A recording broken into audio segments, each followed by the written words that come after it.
இந்த பைத்துல் மால் இருக்குல்ல, பைத்துல் மால் என்றால் அரசுடைய கஜானா. அரசுல வருது இல்ல, வரி பணம் வருது இல்லையா, அதுக்கு தான் சொல்லுவாங்க பைத்துல் மால்னு சொல்லிட்டு.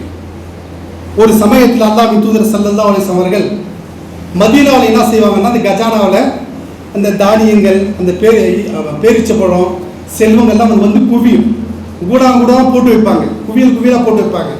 ஒரு சமயத்தில் அல்லாஹ்வின் தூதர் ஸல்லல்லாஹு அலைஹி வஸல்லம் அங்கே போகிறாங்க. போகும்போது தன்னுடைய மகன், தன்னுடைய பேரர் அசந்ததை எல்லாம் அழைச்சிட்டு போகிறாங்க. அசந்ததை சின்ன குழந்தை, அவர் கையில் பிடிச்சிட்டு போகிறாங்க. ஒருத்தர் பேசும்போது அந்த குழந்தை கையை விட்டு தூரம் போயிடுது. அந்த நேரத்தில் பார்க்குற அந்த குழந்தை என்ன செய்யுதுன்னா, அசன் அவர்கள் என்ன செய்கிறாங்கன்னா, ஒரு ஈச்சப்பழத்தை எடுத்து தன் வாயில போட்டுக்கிறாங்க. வாயில போட்டு மெல்றாங்க. சின்ன குழந்தைங்க, அந்த மாதிரி ஒரு சின்ன குழந்தை வாயில போட்டு மெல்றாங்க. இதை தூரந்து அல்லாஹ்வின் தூதர் பார்த்துட்டாங்க. ஓடி வர்றாங்க.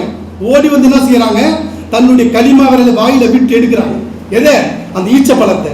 யார்? அந்த குழந்தை சாப்பிட்டு சொல்லி துப்ப சொல்றாங்க. அப்போ சஹாபாக்கள் சொன்னாங்க, என்ன சொன்னாங்க தெரியுமா?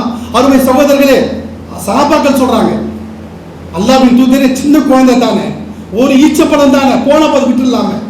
அப்போது அவர்கள் சொன்னார்கள், பைத்துல் மால் இருந்து சின்ன ஒரு தூசி எடுக்கப்பட்டாலும் அது தவறு, குற்றம் என்று சொன்னார். இப்படிப்பட்ட ஆட்சி செய்தவர்கள் தான் நபிகள் நாயகம் ஸல்லல்லாஹு அலைஹி வஸல்லம். சகோதரர்களே பாருங்க, மதீனாவுடைய சாம்ராஜ்யத்துக்கு தலைவர், அரசியல் தலைவராக இருந்தவங்க.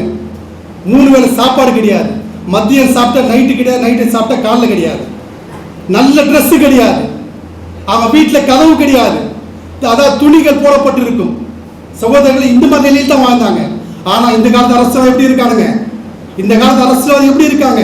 சகோதரர்களே, வெளிநாட்டுக்கு பயணம் பண்ண வேண்டும் சொன்னால் 10,000 கோடி ரூபாய் ஃபிளைட் வாங்கலாம். இந்த நாட்டுக்குள்ளே சுத்தணும்னா 1000 கோடி ரூபாய் ஹெலிகாப்டர் வாங்கலாம். அவன் ட்ரெஸ் போடணும்னா, அவன் ஷூ போடணும்னா இல்ல லட்சக்கணக்கில். அவன் சாப்பிடுற டிஃபன் இருக்கு இல்லையா, 3 லட்சம் ரூபாய். அவன் மதிய சாப்பாடு 5 லட்சம் ரூபாய். அவன் நைட்டு சாப்பாடு 7 லட்சம் ரூபாய். யாருடைய பணம் தெரியுமா? எல்லாம் வரி பணம். நம்முடைய பணத்தை நாசமாக்கி கொண்டிருக்கிற சகோதரர்களே, அதனால தான் உலகத்தில் ஆட்சி சரியில்லை.